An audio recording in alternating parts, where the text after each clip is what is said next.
Okay, let's take a look at the next question. The next question says, during a recession, if the government uses expansionary fiscal policy to increase GDP, then which one of the following happens? Aggregate supply curve will shift to the right, aggregate supply curve will shift to the left, aggregate demand curve will shift to the left, aggregate demand curve will shift to the right. So the first question is, does expansionary fiscal policy affect the supply curve or demand curve? And the answer is it affects the demand curve. We know that when we talk about expansionary fiscal policy, we talk about one of two things, basically. We talk about one being increased government spending. If the government spends more, then that's money that gets injected into the economy. It goes into the hands of the private sector, and then the multiplier effect takes that money and amplifies the effect of spending. So overall spending is going up, and that's a shift in the demand curve to the right. For the other method that could also be categorized as fiscal policy, you have tax changes. So if you decrease taxes, then the amount of money that is in the hands of the consumers goes up, and so there's more consumption activity and more investment activity, and that will drive up GDP as well. That will drive up demand as well, which will increase GDP. So we know we're doing the aggregate demand curve. It's either going to be this third answer choice or this fourth answer choice.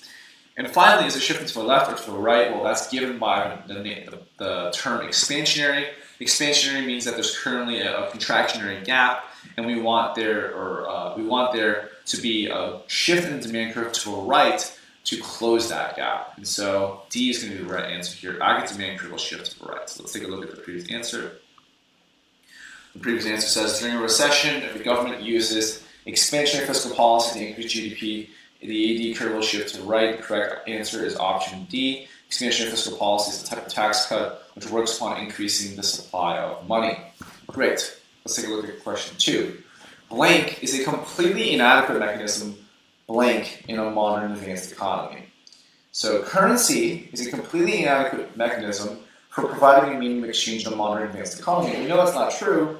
We know that currency serves a fundamental role as a medium of exchange even today, and that's why it's important. And so 1 is not going to be the right answer here. 2, money is a completely inadequate mechanism for providing a store of value in a modern advanced economy. And again, we know that's not true. We know that money provides an essential service as a store of value, and therefore is important even today in a modern economy for savers all around the world.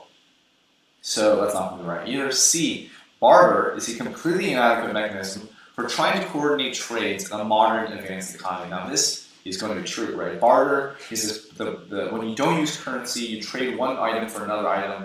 That's going to be really hard when you want to coordinate very large scale trades today, where we're used to using money, and money provides much more flexibility and adaptability to different types of trades that are being done. And so C is most likely going to be the right answer. We'll take a look at D just to be sure. Money is a completely inadequate mechanism to use as a unit of account in a modern advanced economy. And again, we know that's definitely not going to be true. Money is important as a unit of account, is necessary in today's economy, and so C is going to be the correct answer here. Barter is a completely inadequate mechanism for trying to coordinate trades in a modern advanced economy. So let's take a look at the previous answers. Tutor's answer. Barter, that's the way they choose that as well. Correct answer option C. It's a system of trade where goods and services are exchanged without using a medium of exchange. It's a money exchange method where currency exchange is unstable. Good. Good answers.